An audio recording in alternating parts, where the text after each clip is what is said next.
귀 있는 자는 성령이 교회들에게 하시는 말씀을 들을지어다. 오늘 6번째 시간입니다. 이제 다음 주가 7번째 마무리하겠는데요. 오늘 6번째 시간, 오늘은 빌라델비아 교회를 향하신 주님의 말씀을 우리가 함께 듣기를 원합니다. 여러분, 우리나라에서 가장 많이 팔린 책 무슨 책인지 아십니까? 우리나라에서 그동안 오랜 시간 동안 가장 많이 팔린 책은 성경입니다. 성경은 불황이 없어요. 그냥 계속해서 꾸준하게 지속적으로 오랜 기간을 팔렸기 때문에 잠깐 나타났던 베스트셀러와는 비교할 수 없을 만큼 많은 판매 부수를 가지고 있습니다. 그러면 두 번째로 많이 팔린 책은 뭔지 아십니까? 수학의 정석입니다. 고등학교 때 수학을 좀 해보신 분들은 다 아실 겁니다. 수학의 정석이 지금도 팔고 있더라고요. 그러니까 제가 고등학교 다닐 때도 팔았으니까 제 선배들도 그걸 보고 했으니까 얼마나 오랜 기간 동안 그 책을 쓰고 있어요. 그러니까 그 책이 두 번째로 우리나라에서 많이 팔린 책이라고 합니다. 그러면 세 번째로 많이 팔린 책은 뭔 줄 아세요? 운전면허 수험서입니다. 운전면허 따려는 분들은 반드시 이 수험서를 사서 공부를 해야 되기 때문에 운전면허증을 가진 사람이 점점 늘어나니까 이제 그만큼 그 책이 많이 팔리더라 하는 겁니다. 오늘은 이 책들 가운데 두 번째 책을 좀 이야기하려고 합니다. 수학의 정석. 여러분, 수학의 정석이라고 할 때 정석이라는 말은 무슨 의미를 가지고 있습니까? 정해진 방식이라는 뜻이죠. 다시 말하면 이것은 길이다, 이런 의미를 가지고 있습니다. 수학을 하려면 이 길에 들어와야 된다, 이 책을 봐야 된다, 그런 의미를 가지고 있는 거죠. 그러면 정석의 반대는 어떤 단어가 있을까요? 제가 찾아보니까 그렇게 많지 않은 것 같아요. 변칙? 정석을 안 따라하면 변칙을 따라한다? 좀 이상한 것 같아요. 그래서 좀 쉽게 이해하려면 정석의 반대말은 흔히 우리가 하는 말로 야매. 훨씬 이해가 빠르죠? 일본 말이긴 합니다만은 야매, 그러면 훨씬 더 이해가 빠를 겁니다. 정석으로 할 거냐, 야매로 할 거냐, 그런 거죠. 야매라고 하는 말은 이루고자 하는 길은 정석대로 가는 것이 아니라 대강 그냥 좀 쉬운 방법대로 적절하게 흉내만 내며 가는 것을 야매라고 이야기합니다. 여러분, 우리가 무언가를 야매로 하면 조금 흉내는 낼 수 있지만 그것이 성취해야 되는 완전한 자리까지 가는 것은 굉장히 어렵습니다. 예를 들어 운동하시는 분들 잘 아시죠? 탁구 치시는 분들, 탁구를 정석으로 배우면 실력이 그 정석대로 계속 늘어갑니다. 그래서 계속 위로 올라가서 최고 탑 자리에, 물론 체력이 따라줘야 되지만 체력만 따라주면 그 정석대로 계속 가면, 훈련하면 점점 더 실력이 늘어나게 되어 있습니다. 그러나 야매로 하면 어느 선까지는 잘 하는데 그때부터는 크게 절대로 바뀌지 않습니다. 골프도 마찬가지고, 또 조그만 공으로 하는 게 뭐 있죠? 당구 같은 것도 마찬가지죠.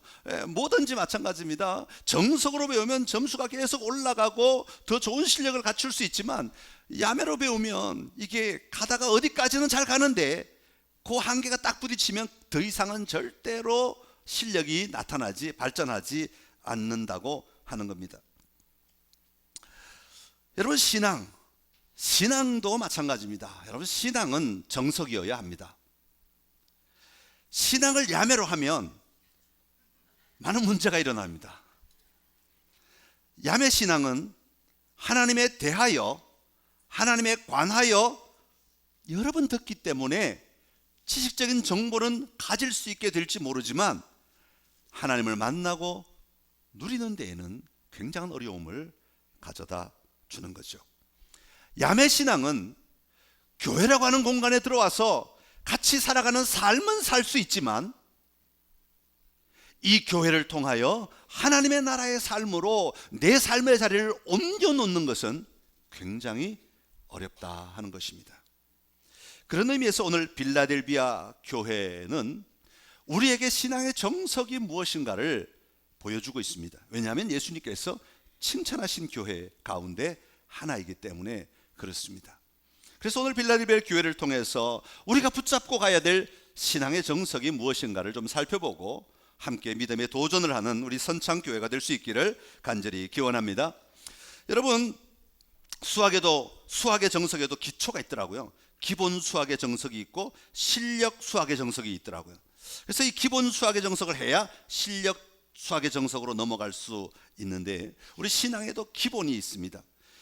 그것은 바로 예수님이 누군가 하는가에 대해서 분명하게 인식하고 믿고 붙들고 살아가는 것입니다. 여러분, 요한계시록 2장 3장에 교회들에게 하시는 말씀들 첫 줄에 보면 전부 다 무엇을 기록하고 있습니까? 예수님이 누구신가를 기록하고 있습니다. 교회가 어떠하든지, 교회가 어떤 형편에 있든지, 좋은 것이 있든지 나쁜 것이 있든지 너희들이 먼저 꼭 알아야 될 것이 있는데, 그게 뭐냐 하면 예수님이 누구신가를 먼저 분명하게 알고 그 시각으로 교회를 보아야 된다라는 것을 말하고 있는 것이죠.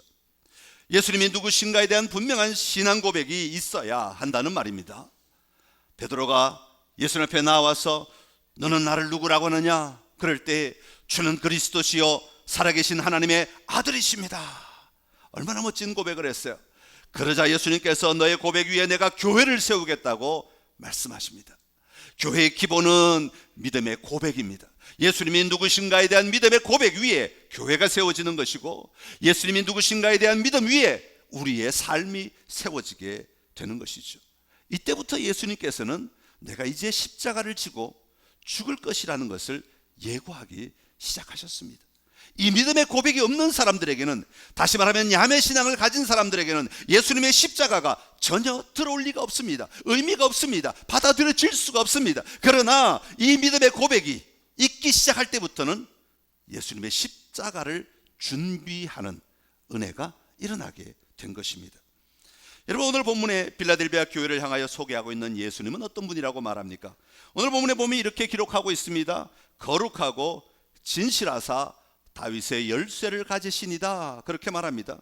특별히 다윗의 열쇠를 가지신 이는 열면 닫을 사람이 없고 닫으면 열 사람이 없다, 그렇게 말합니다. 세 가지를 말하는데, 첫 번째는 거룩하신 분이라고 말합니다. 여러분, 거룩하다는 말 속에는 전능하다, 영원하다, 영광이 있다, 하나님의 모습에 대하여 분명하게 표현하는 단어가 거룩하다는 말입니다. 거룩하신 분은 우리 여호와 하나님밖에 없습니다. 삼위일체 하나님밖에 없으십니다. 그러기에 거룩하다는 말 속에는 이분이야말로 하나님이시다, 예수님이야말로 우리의 하나님이시다라는 의미를 담고 있는 것입니다. 두 번째는 진실하신 분이라고 말합니다. 여러분, 진실하다는 말은 지난번에도 말씀을 드렸죠. 충성스럽다라는 말은 일을 많이 하는 사람을 가리키는 말이 아니라 변함없이 그 믿음이 계속해서 유지되는 사람을 충성스러운 사람이라고 표현했습니다. 다시 말하면 진실된 사람, 그 안에 변개함이 없이, 태도의 변개, 믿음의 변개함이 없이 꾸준하게 끝까지 나아가는 사람을 진실한 사람이라고 말씀드렸습니다. 여러분, 우리 주님은 진실하신 분이라고 말씀하고 있습니다. 저와 여러분을 향하여 우리 하나님은 진실하신 분이십니다. 진실하게 구원을 이루어 가시는 분이라고 말씀하고 있습니다. 우리의 삶에 요동치는 삶의 현장 때문에 예수님이 떠나시거나 우리를 버리시거나 포기하시는 분이 아니라, 우리가 하나님 앞에 온전히 회복되는 그날까지 우리 주님은 진실하신 분이셔서 우리 안에 손을 뻗으시고 언제나 일하고 계시는 분이 바로 예수 그리스도시다 라는 것을 말씀하고 있는 겁니다. 그리고 세 번째로는 다윗의 열쇠를 가지시니라고 말씀합니다. 열면 닫을 사람이 없고 닫으면 열 사람이 없는, 다시 말하면 사망과 음부의 열쇠를 가지시니, 그런 표현을 하고 있는 거죠. 이 말씀은 이사야서 22장 22절에서 가져온 말씀인데 한번 읽어보겠습니다. 내가 또 다윗의 집의 열쇠를 그의 어깨에 두리니 그가 열면 닫을 자가 없겠고 닫으면 열 자가 없으리라. 아멘.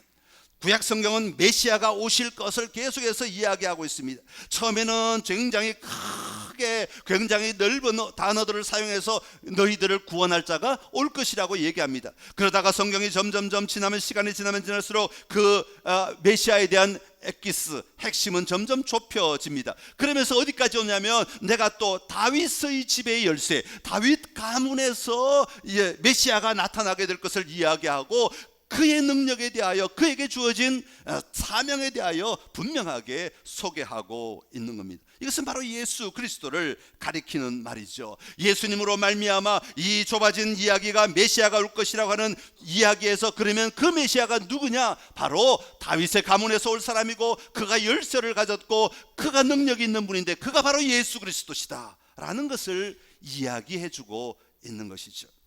그러기에 예수 그리스도는 우리의 열쇠를, 우리의 미래의 열쇠를 가지신 분이라고 분명히 이야기하고 있는 겁니다. 그래서 오늘 본문에는 빌라델비아 교회를 여기서 향하여 예수님이 누구신가를 소개할 때 거룩하신 하나님이시다, 진실하신 예수님이시다, 그리고 다윗의 열쇠를 가지고 계신 분이시다, 다시 말하면 우리의 미래를 열어주시는 분이시다 라고 말씀하고 있는 것이죠. 사랑하는 성도 여러분, 여러분의 믿음의 고백이 어떠한 것이 있습니까? 여러분의 그 믿음의 고백 안에 거룩하신 하나님에 대한 믿음의 고백, 그리고 진실하신 예수 그리스도를 향한 믿음의 고백, 그리고 다윗의 열쇠를 가지신 예수 그리스도를 향한 믿음의 고백이 오늘 우리 안에 분명히 있어야 할 줄로 믿습니다. 이 믿음의 고백이 우리에게 분명할 때, 이 믿음의 고백이 분명하게 선포될 때, 어떤 환경 속에서든지 어떤 상황 속에서든지 우리는 흔들리지 아니하고 이 믿음을 붙들고 나가는 삶을 살아가게 되는 것입니다. 이런 귀한 믿음 위에 세워진, 믿음의 반석 위에 세워진 교회가 되시기를 간절히 기원합니다. 자, 이런 예수님께서 빌라델비아 교회를 향하여 칭찬과 격려와 약속을 주고 계시는 것이 오늘 본문의 이야기입니다. 한번 따라합시다. 칭찬, 격려, 약속. 자, 먼저 칭찬입니다. 8절 중반에 보면 이렇게 말씀하십니다. 내가 내 행위를 아노니, 그렇게 말합니다. 우리는 이 말을 들으면 불안해져요. 내 행위를 안다고? 네가 지난 여름에 한 행위를 알고 있다. 굉장히 두려워요. 왜냐하면 우리는 모든 초점이 뭐예요? 남의 이야기를 안다 그러면 좋은 이야기를 아는 게 아니라 비밀스러운, 무언가 감춰야 될 비밀스러운 것을 안다고 생각하기 때문에 우린 두려워합니다. 그러나 우리 주님이 여러분을 안다고 하는 것은 절대로 여러분의 죄된 모습이나 정말 썩어져 가는 모습이나 없어져야 될 모습을 여러분 내가 안다, 그렇게 말씀하시는 주님은 아니시라는 거예요. 우리가 주님 앞에 나와 회개하고 우리의 죄를 자복하면 주님은 우리의 죄가 주홍빛 같다 할지라도 흰 눈같이 희게 되리라, 맑아지게 될 것이라고 말씀하십니다. 우리 주님 우리의 죄를 기억도 하지 않으신다고 말씀하십니다. 그러니까 내 행위를 안다, 이 말 속에는 우리의 죄를 기억하시고, 너 그때 죄 지었지, 내가 드러낸다, 너 말 안 들으면 내가 요거 갖고 까발린다, 그러니 내 말 들어, 이렇게 조건 거시는 주님이 아니시란 말입니다.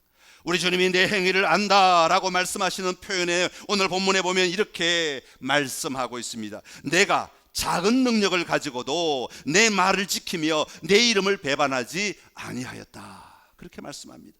여러분, 빌라델비아 교회가 가진 작은 능력은 무엇입니까? 흔히 말하면 힘도 없고 백도 없고 돈도 없고 영향력도 없고 권력도 없고 세상을 의지할 만한 어떤 것도 내가 가지지 않았지만, 빌라델비아 교회가 그 어려운 환경 속에서 작은 교회로서 정말 애쓰며 수고하며 아무것도 도와주는 사람 없고 아무것도 가진 것 없다 할지라도 그들은 그럼에도 불구하고 주님의 말을 지키며 주님의 이름을 배반하지 않았다. 여러분, 당시에 이 말은 얼마나 어려운 일이고 얼마나 고통스러운 일인가 하는 것을 우리는 다른 교회 이야기를 통해서 충분히 짐작할 수 있습니다. 주님은 바로 그것을 안다고 말씀하고 계시는 것이죠. 이름을 배반하지 않은 것을 알고 있다, 네가 나를 잘 붙들고 내 말을 지키고 있는 것을 내가 알고 있다, 그렇게 주님은 칭찬하고 계시는 것입니다. 사랑하는 성도 여러분, 지금 세상이 살기 좋은 때라고 이야기합니다. 그러기에 교회에 무슨 핍박이 있고 무슨 어려움이 있겠는가 말합니다. 그러나 사실 육체적 고난이 있을 때보다 지금 교회는 더 어려움 가운데 있다라고 말할 수 있습니다. 왜냐하면 세상은 세상의 가치관을 가지고 교회를 향하여 이야기하고 있습니다. 많은 사람들이 세상 자기의 가치관을 가지고 교회를 향하여 이야기하고 있기 때문에 그렇습니다. 자기의 잣대를 가지고 교회를 바라보고 자기의 생각으로 교회를 바라보기 때문입니다. 그러나 이런 환경 속에서도 우리는 흔들림 없이 올곧게 가져야 할 것이 있습니다. 그것은 내 개인의 고집이 아닙니다. 내 개인의 사고방식이 아닙니다. 우리가 올곧게 붙들어야 하는 것은 바로 주님의 말씀이고, 이 말씀이 약속한 말씀을 붙들고 살아가는 것, 이것이 주님이 칭찬하시는 내 행위를 안다는 말씀의 내용이 되어야 하는 것입니다. 여러분, 세상의 소리가 크면 클수록 그 이야기가 맞는지 틀린지 우리는 성경을 통해서 또 확인하고 또 확인하고 성경에 무엇을 얘기하는지를 우리는 더 붙들고 살아가는 도전이 있어야 하는 겁니다. 그럴 때에 내가 작은 능력을 가지고도 내 말을 지키며 내 이름을 배반하지 아니하였도다, 이 칭찬을 들을 수 있게 될 줄로 압니다. 바라기는 우리 선창의 모든 가족들이 적은 능력이라 할지라도 우리 주님의 말씀을 붙들고 지킴으로 흔들림 없는 삶을 살아가는 은혜가 있기를 간절히 기원합니다. 두 번째로, 이런 칭찬과 함께 예수님은 빌라델비아 교회를 격려하고 계시는 내용이 나옵니다. 9절의 말씀입니다. 우리 9절 같이 읽겠습니다. 보라, 사탄의 회당 곧 자칭 유대인이라 하나 그렇지 아니하고 거짓말하는 자들 중에서 몇을 내게 주어 그들로 와서 내 발 앞에 절하게 하고 내가 너를 사랑하는 줄을 알게 하리라. 아멘. 여기 보면 유대인, 사탄의 회당이라고 말합니다. 이것은 우리가 서문화 교회를 이야기할 때 이미 나왔던 부분이죠. 유대인들이 도매금으로 로마 당국으로부터 어려움을 당하니까 아니야, 우리는 그 사람들하고 달라 그러면서 그리스도인들을 고발하고 그리스도인들과 자기는 다른 사람이라고 하면서 이간질을 하고 거짓말을 하고 굉장히 어려운 핍박의 상황으로 몰아가는 겁니다. 그런 그들을 향하여서 예수님은 그들은 사탄의 회당이다, 사탄의 모임이다, 그렇게 표현하고 있는 거죠. 그러면서 그들의 특징이 하나가 있는데 그것은 바로 거짓말하는 것이다 라는 것입니다. 여러분, 요즘 말로 하면 이단들이라고 말할 수 있겠죠. 예수님을 믿는 자들인 척하지만 그들은 끊임없는 거짓말로 교회를 흩어놓고 교회를 편가르며 교회를 어지럽게 만드는 자들이라고 하는 것이죠. 그런 그들을 향하여서 주님은 이렇게 말씀하십니다. 그런 자들은 결코 하나님 나라의 백성이 될 수 없다 말씀하십니다. 그들에게 구원의 문이 열려있지 않다는 것입니다. 더 나아가 예수님은 그런 자들을 빌라델비아 교회 성도들의 발 앞에 오게 할 것이라고 말합니다. 그리고 그들이 빌라델비아 성도들에게 절하게 될 것이다, 그렇게 말씀합니다. 왜 절할 수밖에 없느냐 하면 예수님께서 빌라델비아 교회를 얼마나 사랑하는지를 보여주실 것이기 때문에, 하나님이 이 교회를 얼마나 사랑하시는지를 드러내실 것이기 때문이라고 말하는 것이죠. 다시 말하면 거짓 유대인들 앞에서 빌라델비아 교회를 높이심으로 말미암아 그들의 생각이 얼마나 좁았고 그들의 사고구조가 얼마나 잘못되었는지를 주님은 다 드러내시겠다고 말씀하고 있는 겁니다. 여러분, 우리 하나님은 그렇게 일하시는 하나님이십니다. 시편 23편 5절에 보면 이렇게 말씀합니다. 같이 읽겠습니다. 주께서 내 원수의 목전에서 내게 상을 차려주시고 기름을 내 머리에 부으셨으니 내 잔이 넘치나이다. 아멘. 공동번역으로 보면 이렇게 써놨어요. 원수들 보라는 듯. 원수들을 내 앞에 딱 일부러 데려다 놓고, 원수들, 나를 괴롭히던 원수들을 일부러 주님이 데려다 놓고, 하나님이 데려다 놓고, 하나님이 내 앞에다가 밥상을 차려놓으시고 진수성찬을 차려주시고 먹어라, 즐겨라, 너 수고했다, 너 정말 멋진 나의 아들이다, 마음껏 먹어라, 누리라, 그렇게 말씀하시는 거예요. 그리고 기름 부어서 머리에 발라주시는데, 내가 너무 만족하고 만족해서 내 잔이 넘쳐나는 것을 경험하게 하신다는 거예요.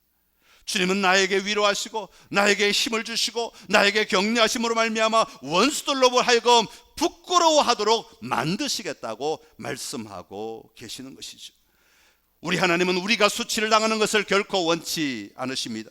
반드시 우리를 세우시고 우리를 격려하시고 우리를 일으켜서 하나님의 자녀답게 하나님이 주신 사명을 감당하며 살아가도록, 이 땅을 다스리며 살아가도록 만드시는 분이 우리 하나님이신 줄로 믿습니다.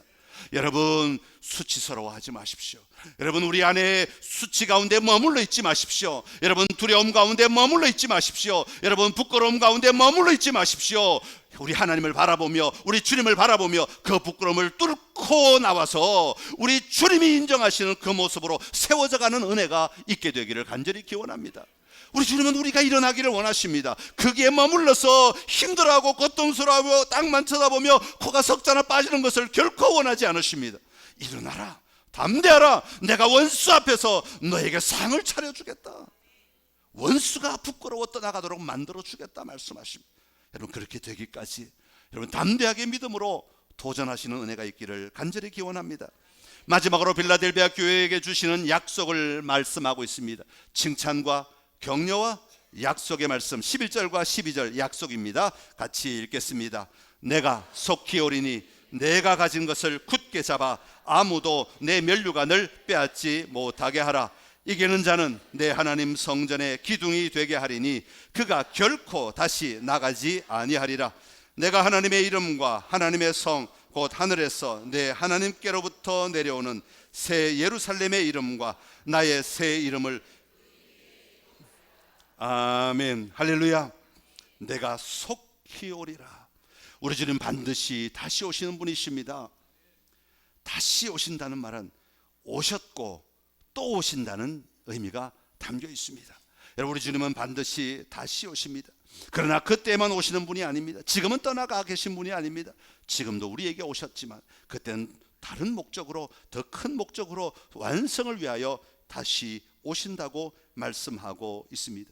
그러기에 우리에게 요청하는 것이 있습니다. 내가 속히 오리니 네가 가진 것을 굳게 잡아 아무도 내 면류관을 빼앗기지 못하게 하라. 그렇게 말씀하고 있습니다. 여러분, 굳게 잡으라. 우리 주님은 말씀하십니다. 여러분의 믿음을 굳게 잡으라. 작은 능력으로도 내 말을 붙드는 그 믿음, 내 삶을 지킨 그 믿음, 그것 굳게 잡으라. 그 고백 굳게 잡으라. 너희의 그 마음 굳게 잡으라. 흔들리지 말고 요동하지 말고 그 삶을 굳게 잡으라. 주님은 요청하고 계시는 것입니다. 왜요? 굳게 잡을 때 내가 속히 와서 그것을 내가 감당하리라 말씀하시기 때문입니다. 우리가 굳게 잡을 때 우리에게 주실 면류관을 빼앗기지 않게 된다고 말씀하고 있습니다. 그러면서 12절에 보면 주님은 이기는 자는 내 하나님 성전의 기둥이 되게 하겠다 말씀합니다. 여러분, 성전은 기둥이 무너지면 다 무너지는 겁니다. 고대 건축은 다 기둥으로 이루어진 겁니다. 기둥이 있어야 위에 돌을 쌓아서 지붕을 만들게 되는 거죠. 성전의 핵심은 기둥이라고 말할 수 있습니다. 여러분 모두를 교회 기둥으로 주님은 세우시고 그 기둥된 역할을 통하여서 하나님의 교회가 점점 더 잘 세워져 나가는 것을 주님은 보기를 원하시는 것이고, 마침내는 그 새 하늘과 새 땅에 새 예루살렘이 세워질 것을, 새 성전이 세워질 것을 주님은 보고 계시는 것입니다. 여러분, 성전의 기둥 되시는 신앙으로 살아가는 자 되어야 합니다. 하나님의 임재를 누리며 사는 자가 되어야 한다는 말입니다. 성전은 하나님의 임재가 있는 곳이라고 말씀을 드렸지요. 하나님의 임재 속에 내가 기둥처럼 든든히 서서 그 임재 앞에 흔들리지 않고 서 있는 삶을 살아가라고 말씀하고 있습니다. 사랑하는 성도 여러분, 야매 신앙에서 도전합시다. 정석으로 예수님을 만나고 정석으로 예수님을 믿고 정석으로 예수님을 따르는 삶을 살아갑시다. 신앙에 적당히가 없습니다. 신앙은 온 마음을 다하여, 온 뜻을 다하여, 온 힘을 다하여 주님을 사랑하는 것이 바로 우리가 가져야 될 마땅한 신앙의 모습이기 때문에 그렇습니다. 빌라델비아 교회처럼 우리 선창교회도 주님의 칭찬받는 교회가 되어서 이 땅에서 주님이 쓰시고자 하시는 온전한 도구로 쓰임받는 역사가 우리 안에 끊임없이 일어나게 되기를 간절히 기원합니다. 우리 일어나셔서 같이 좀 찬양합시다. 우리에게 소원이 하나 있네. 고백하며 우리 찬양하면 좋겠습니다.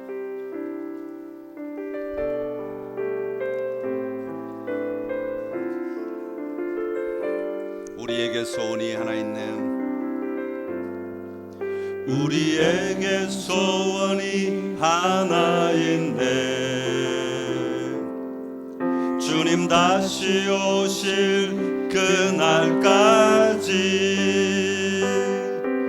우리 가슴에 새긴 주의 십자가 사랑 나의 교회를 사랑케 하네.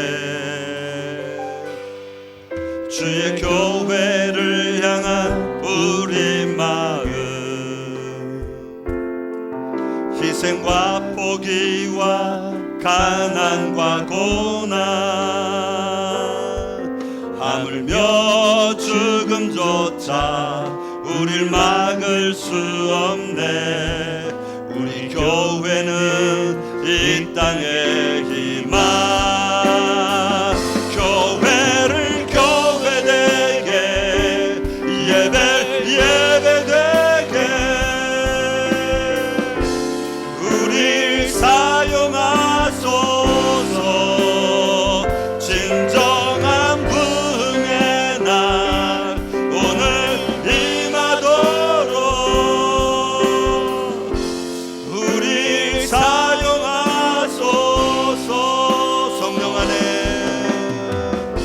성령 안에 예배하리라.